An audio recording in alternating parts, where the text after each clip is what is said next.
Diversion అయిపోయింది. దీంతో ఏం జరిగిద్ది, వారు అనుకున్నటువంటి రీచ్ ప్రజల్లోకి వెళ్ళేటువంటి పరిస్థితి ఉండకపోవచ్చు, తగ్గొచ్చు. ఇప్పుడు జగన్మోహన్ రెడ్డి గారి కంటే వారికి సంబంధించిన వ్యవస్థలు వారి ఉన్నాయి. వారు అదేమంటే నాకు మీడియా లేదు, ఛానళ్ళు, పేపర్లో అంటారు. అది విచిత్రమైన పరిస్థితి. మరి ఆయనకే పేపర్లో ఛానల్ ఉన్నాయి కాబట్టి వాళ్ళు దాంట్లో చూపించుకోగలుగుతారు. మిగిలినటువంటి వాళ్ళు కొంచెం ఎట్లయినా కానీ అది టీడీపీకి ఎక్కువ నష్టం జరుగుతుందేమో ఆలోచించుకోవాల్సినటువంటి పరిస్థితి ఉంది. లాభం జరుగుతుంది, కానీ లాభంతో పాటు వీళ్ళు అప్రమత్తంగా ఉంటే, అనాలోచితంగా ఉంటే నష్టం జరిగేటువంటి పర్యవసానాలు కూడా ఉన్నాయి. కాబట్టి దానిని కూడా సరిచేసుకోవాల్సినటువంటి అవసరం వారికి ఉందేమో అని అనిపిస్తూ ఉంది. సరే, దీనికి సంబంధించి అజిత్ గారు ఉన్నారండి, అనిల్ గారు ఉన్నారు. అజిత్ గారు, వంశీ గారు, గుడ్ ఈవినింగ్ అండి. ఏంటండి మొత్తానికి పసుపు దళం లక్ష్యం దారి తప్పుతుంది అనుకోవాలా, లేక ఇదే దారి కరెక్ట్ అని అనుకోవాలా? అంటే ఏదైనా సమ్ కన్ఫ్యూజన్, అంటే అది ఈ రోజు అర్థం కాదు. అంటే నేను ఇందాక అన్నాను, తెలుగుదేశం పార్టీ శ్రేణులు కావచ్చు, వైఎస్ఆర్సీపీ పార్టీ శ్రేణులు కావచ్చు, కొద్దిగా నిజం కొంచెం నిష్ఠూరంగా ఉంటుంది. ఆ రోజు బాధపడే కంటే ఈ రోజు నుంచి ఆలోచించుకోవడం మంచిది. రేవంత్ రెడ్డి గారు మరి కాంగ్రెస్ పార్టీ ముఖ్యమంత్రిగా ఉండి అక్కడికి వచ్చి చంద్రబాబు నాయుడు గారిని గెలిపించండి, పాపం ఆయన ముఖ్యమంత్రి కుర్చీకి ఎసురు వచ్చింది.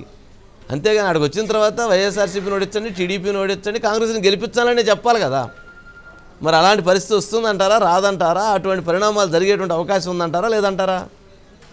వంశీ గారు, ఒకటి మీరు అన్నట్లుగా పసుపు దళం ముఖ్యంగా జనరల్గా వాళ్ళకి రేవంత్ రెడ్డితో చూసుకుంటే ఇక్కడ తెలంగాణ రాష్ట్రంలో కానీ ఫస్ట్ నుంచి కూడా టీడీపీ తోటి ఆయన కెరీర్, ముఖ్యంగా టీడీపీ ఎమ్మెల్సీగా వచ్చిన తర్వాత ఆయన టీడీపీ పార్టీ నుంచి ఉండడము, ఆ తర్వాత మళ్ళీ ఎమ్మెల్యేగా గెలవడము, టీడీపీని ఆయన ఓన్ చేసుకున్న తీరు, ఆ తర్వాత జరిగిన పరిణామాలు, వీటన్నిటితోటి కూడా రేవంత్ రెడ్డి బాండింగ్ అనేది టీడీపీ కార్యకర్తలు వాళ్ళు ఒక ఆత్మబంధువుగా రేవంత్ రెడ్డిని చూస్తారు వంశీ గారు. కానీ ఇక్కడ ఒక చిన్న ఇదేంటంటే ఆత్మబంధువుకి రాజకీయ బంధువుకి చాలా వ్యత్యాసం ఉంది వంశీ గారు. ఆత్మబంధువే, రాజకీయమే. ఆ మధ్యలో ఉన్న డిఫరెన్షియేషన్ అనేది ఎప్పుడు కూడా రాజకీయాన్ని రాజకీయ కోణంలోనే చూడాలి వంశీ గారు. ముఖ్యంగా ఇక్కడ కాంగ్రెస్ పార్టీకి సంబంధించి కానీ రేవంత్ రెడ్డి 100% ఈరోజు తెలంగాణ రాష్ట్ర ముఖ్యమంత్రి, కాంగ్రెస్ పార్టీ పిసిసి అధ్యక్షుడు, అది కూడా ఒక జాతీయ పార్టీ విధానాలకు అనుగుణంగానే వెళ్తుంది. కానీ రేవంత్ రెడ్డి గారి మనసులో ఎక్కడన్నా ఉందేమో ఏదో ఒక మూల, అదే మొత్తం కూడా ఇది చేస్తుందేమో, అలా అస్సలు ఆలోచించకూడదు. పూర్తిగా రాజకీయంగానే ఉండాలి వంశీ గారు. ఆ విషయంలో రేవంత్ రెడ్డి చాలా స్పష్టంగా ఉంటాడు. ఖచ్చితంగా కాంగ్రెస్ పార్టీ ఒక్కొక్క రాష్ట్రాన్ని క్లియర్ చేసుకుంటా వస్తోంది కాబట్టి దక్షిణాదిన ఒక్కొక్క రాష్ట్రంలో పుంజుకుంటూ వస్తోంది వంశీ గారు. ఇప్పుడు మనం చూసాం కర్ణాటకలో డీకే శివకుమార్ అక్కడ అధికారం వచ్చినాక డీకే శివకుమార్ కానీ, మల్లికార్జున ఖర్గే కానీ, ఎంటైర్ కర్ణాటకకి సంబంధించిన యంత్రాంగం అంతా ఇక్కడ తెలంగాణకు వచ్చి తెలంగాణ రాష్ట్రంలో అధికారం కోసం కృషి చేసింది. సరే, ఆంధ్రప్రదేశ్లో అధికారం ఉన్నా రాకపోయినా కనీసం ఒక ఎగ్జిస్టెన్స్, అంటే మేము ఉన్నాము ఆంధ్రప్రదేశ్లో అనేది ఈసారి ఖచ్చితంగా కాంగ్రెస్ పార్టీ కోరుకుంటుంది వంశీ గారు. అంటే అక్కడ ఖచ్చితంగా తమ ప్రాధాన్యత అనేది ఆంధ్రప్రదేశ్లో ఉండాలి అనేది కాంగ్రెస్ పార్టీ ఆలోచిస్తుంది. దానికి అనుగుణంగానే ఉమ్మడి ఆంధ్రప్రదేశ్ నుంచి రాజకీయాల్లో ఉన్న రేవంత్ రెడ్డి ఆంధ్రప్రదేశ్లో ఆయనకున్న సంబంధాలు, ఆయనకున్న క్రేజ్ కూడా వంశీ గారు ఖచ్చితంగా ఇదంతా ఉపయోగపడుతుంది. కాబట్టి ఇప్పుడు డీకే శివకుమార్ కానీ, మల్లికార్జున ఖర్గే కానీ వాళ్ళు తెలంగాణ మీద ఎంత కాన్సన్ట్రేట్ చేశారో ఇప్పటికే రేవంత్ రెడ్డి ఆంధ్రప్రదేశ్ మీద కాన్సన్ట్రేట్ చేసి ఉంటారు వంశీ గారు. చేసి కనీసం ఫస్ట్ ఓట్ బ్యాంకును పెంచుకోవడము, అంటే సింగిల్ డిజిట్లో ఉన్న ఓట్ బ్యాంకును డబల్ డిజిట్ కన్నా తీసుకురావడము, ఒక ఇద్దరు ముగ్గురు అన్నా గెలిచేలాగా చూసుకోవడం. అంటే ఫస్ట్ ఎగ్జిస్టెన్స్ వాళ్ళది ఆంధ్రప్రదేశ్లో 24 కాకపోయినా 29కైనా కనీసం అధికారంలోకి రావాలి, లేదంటే ప్రతిపక్షంగా ఉండాలి. ఇది అక్కడ వాళ్ళ టార్గెట్ వంశీ గారు. దానికోసం ఇక ఎన్ని వ్యూహాలైనా పన్నుతారు, ఎన్ని ప్రణాళికలైనా రచిస్తారు, అన్ని రకాలుగా కూడా పూర్తిగా ఆంధ్రప్రదేశ్ని టార్గెట్ చేస్తారు. ఇలాంటప్పుడు టీడీపీ శ్రేణులు తమ ఆత్మబంధువుగా రేవంత్ రెడ్డి ఉన్నంత మాత్రాన రేవంత్ రెడ్డి అక్కడికి వెళ్ళి కాంగ్రెస్కి ఓటేయొద్దు, చంద్రబాబు నాయుడు గారిని గెలిపించండి అని ఎందుకంటారు? ఎందుకంటే ఒక నేషనల్ పార్టీలో ఒక రాష్ట్రానికి ముఖ్యమంత్రి తమ పార్టీని రివైవ్ చేసుకోవడానికి వెళ్తున్న వ్యక్తి వంశీ గారు. అది పూర్తిగా టీడీపీ క్యాడర్ అనేది గమనిస్తే బాగుంటది. ఎందుకంటే Congress party vote bank double digit రావాలంటే ఒక 45% 50% వైసీపీ నుంచి వాళ్ళు తీసుకోవాలి, మిగిలిన ప్రభుత్వ వ్యతిరేక ఓట్లు. ఎందుకంటే వాళ్ళు అంటే ఒక కొత్త మళ్ళీ రివైవ్ చేసుకోవాలంటే ఉన్న ప్రభుత్వాన్ని విమర్శించాలి, 100% విమర్శించాలి, ప్రతిపక్షాన్ని విమర్శించాలి. ఆ రెండు కాదు, మేము అసలైన ఆల్టర్నేటివ్ అనేది ప్రజలకి చెప్పగలగాలి. ఆ చెప్పడంలో రేవంత్ రెడ్డి రెడ్డి చాలా సమర్థవంతంగా ఉంటారు వంశీ గారు. ఆ సందర్భంగా అటు అధికార పక్షాన్ని విమర్శిస్తారు, ప్రతిపక్షాన్ని విమర్శిస్తారు. సరే, కొంచెం ఎక్కువ అధికార పక్షాన్ని, కొంచెం తక్కువ ప్రతిపక్షాన్ని విమర్శించవచ్చు. ఖచ్చితంగా రేవంత్ రెడ్డి రూట్ అనేది క్లియర్గా ఉంటుంది వంశీ గారు. ఎందుకంటే మనం మళ్ళీ చెప్పుకున్నా ఆయన ఒక జాతీయ పార్టీ, అదేమి రీజనల్ పార్టీ కాదు, లేదంటే రీజనల్ పార్టీ లాగా వ్యక్తి ఆలోచనలతోటి ముందుకు కదిలే పార్టీలు కాదు వంశీ గారు. జాతీయ పార్టీ విధానాల ప్రకారమే వాళ్ళు ముందుకు పోతారు కాబట్టి 100% అక్కడ వైసీపీకి టీడీపీకి వ్యతిరేకంగా రేవంత్ రెడ్డి ఒక పదునైన విమర్శలు, రెండు ఏ రకంగా ఆంధ్రప్రదేశ్కి ప్రయోజనాలు తీసుకురావడంలో, ఆంధ్రప్రదేశ్ ప్రయోజనాలు కాపాడడంలో రెండు పార్టీలు ఎలా ఫెయిల్ అయ్యాయంటూ రేవంత్ రెడ్డి తనదైన శైలిలో అక్కడ చాలా పదునైన విమర్శలు చేస్తాడు, తన బాణాలు వేస్తాడు వంశీ గారు. రెండు కూడా సిద్ధమవ్వాలి. ప్రత్యేక హోదాని వైఎస్ఆర్సీపీ తెలుగుదేశం తీసుకురాలేకపోయింది, వైఎస్ఆర్సీపీ తీసుకురాలేకపోయింది. కాంగ్రెస్ పార్టీ అధికారంలోకి వస్తే వైఎస్ఆర్సీపీని తీసుకొస్తాం, ప్రత్యేక హోదా తీసుకొస్తామని ఖచ్చితంగా చెబుతారు. అది రెండు పార్టీలు విఫలమైన చెబుతారు, చెప్పాలి. రెండోది ఇప్పుడు నాకు ఎవరో మెసేజ్ పెట్టారు, రేవంత్ రెడ్డి గారు ట్రై చేస్తారేమోనండి తెలుగుదేశం పార్టీ కాంగ్రెస్ పార్టీ కలిసి పోటీ చేసే విషయంలో అని చెప్పని. అంటే అది అన్ని రాజకీయాల్లో అది సరే ఇప్పటికైతే సాధ్యం కాదు, భవిష్యత్తులో ఆ రోజుకి ఏమైనా సాధ్యాలు అయితే అయ్యి ఉండొచ్చాము.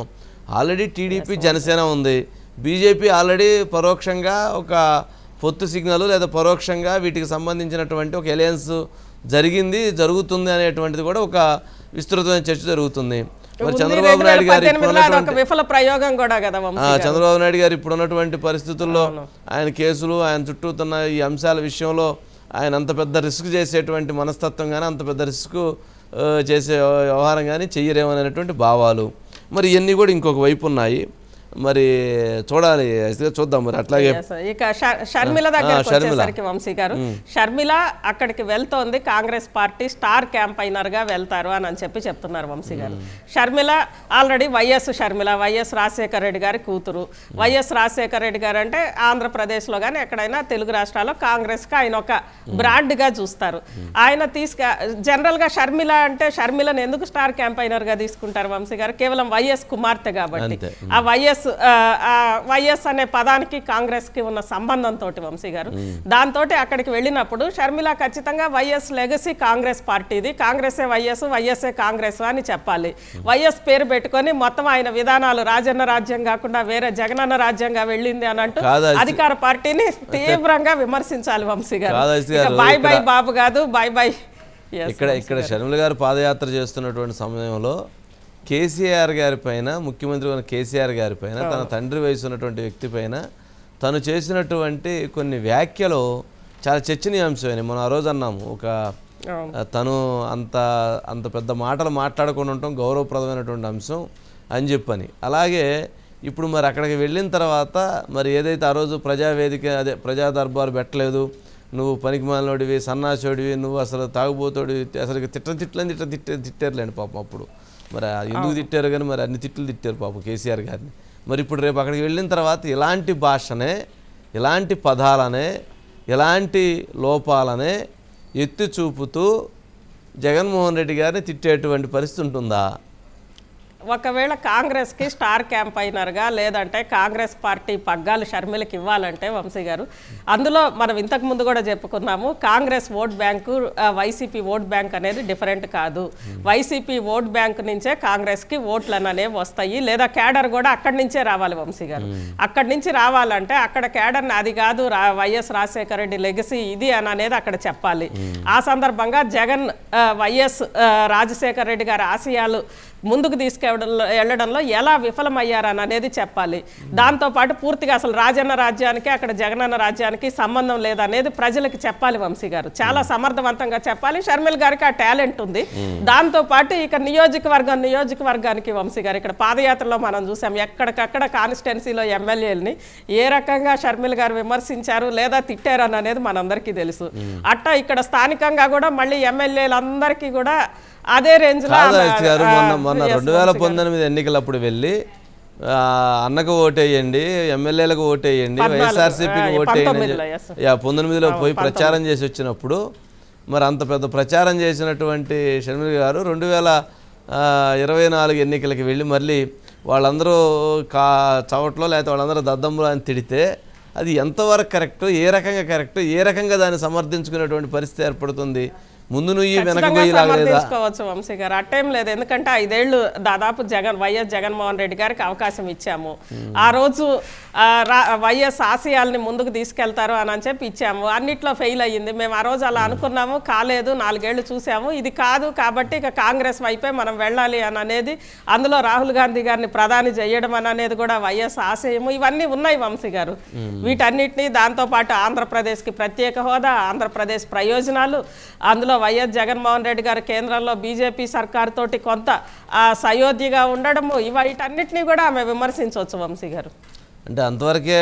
అదే ఇప్పుడు ఇక్కడ చాలా అంశాలు. రాజశేఖర రెడ్డి గారు మరి ఆయన చనిపోయిన తర్వాత మరి పార్టీ పెట్టేటప్పుడు వైఎస్ఆర్సీపీ పార్టీ మరి ఆ రోజు జగన్మోహన్ రెడ్డి గారితో మరి షర్మిల గారే ముందుకు దూకి వారే ముందుకు తీసుకొచ్చినారు అనేటువంటిది బలమైనటువంటి బాయ్ బాయ్ బాబు నినాదం కూడా షర్మిల గారిదే. ఇప్పుడు ఎవరెవరిని తిట్టాలి, తను ఎవరిని తిట్టాలి ఏంటి, చాలా తనకి మరీ పెద్ద టాస్క్. ఇక్కడ ఒక చిన్న ఇది ఉంది వంశీ గారు. ఆ రోజు సరే వైఎస్ రాజశేఖర రెడ్డి గారి కుటుంబం వైఎస్ మరణం తర్వాత వైఎస్ జగన్మోహన్ రెడ్డి గారు, వైఎస్ షర్మిల గారు, విజయమ్మ గారు ముగ్గురు కూడా ఢిల్లీ వెళ్ళారు. ఓదార్పు యాత్ర చేసుకోవడానికి అనుమతి ఇవ్వాలి, మా తండ్రి మరణం సందర్భంగా ఆగిన గుండెల్ని మేము అందరినీ కూడా కలుస్తాము, అనుమతి ఇవ్వండి అని అడిగినప్పుడు వాళ్ళు ఒప్పుకోకపోతే షర్మిల గారే ముందు విభేదించి బయటకు వచ్చారు. చేయాల్సిందే. నాకు ఇప్పటికీ ఆశ్చర్యంగా ఉండిద్ది. రాజశేఖర రెడ్డి గారు చనిపోతే పాపం గుండెలు ఆగిపోయి పాపం ఎంతమంది 200 మంది 300 మంది చచ్చిపోయారని చెబుతారు. మన చంద్రబాబు నాయుడు గారిని అరెస్ట్ చేసినప్పుడు కూడా చనిపోయారని చెబుతారు. ఇదేంటండి బాబు, ఇది ఒక విచిత్రమైనటువంటి పరిస్థితి ఏర్పడుతుంది. సరే ఎక్కడన్నా ఒకరో ఇద్దరు చనిపోయారు అనుకుంటున్నారు, 100 మంది చనిపోవడం ఏంటండి బాబు. ఎవరన్నా వాళ్ళ ఇంట్లో వాళ్ళు ఎవరన్నా ఇది అవుతారేమో కానీ ఎక్కడో పాపం బయట టీవీ చూసిన చనిపోతారని చెప్పడం అసలు. మొన్న కేసీఆర్ గారు ఓడిపోయినప్పుడు కూడా చనిపోయారు కదా వంశీ గారు, వరంగల్కి సంబంధించి. అది సరే ఇప్పుడు ఎట్లా ఉంటుందంటే, సరే ఒక సడన్గా ఒక ఇన్సిడెంట్ అన్నప్పుడు కొంతమంది కొంచెం హార్ట్ పేషెంట్లు ఉంటే ఒకరిద్దరు 10 రోజులకి 15 రోజులకి 20 రోజులకి కూడా చనిపోతూ ఉన్నారు. ఏంటో అదొక రకమైనటువంటి అసలు విచిత్రమైనటువంటి రాజకీయాలండి అసలు ఈ మన తెలుగు రాజకీయాలు. ఎవరింట్లో ఎవరి కోసం ఎవరు చచ్చిపోతున్నారు, ఎవరి కోసం చచ్చిపోవట్లేదు. కానీ ఇలా ఏందో సరే అది కొంతమంది మళ్ళీ అదే ఎందుకు చనిపోలేదు అంటారు. ఎందుకు సరేనండి అజిత్ గారు.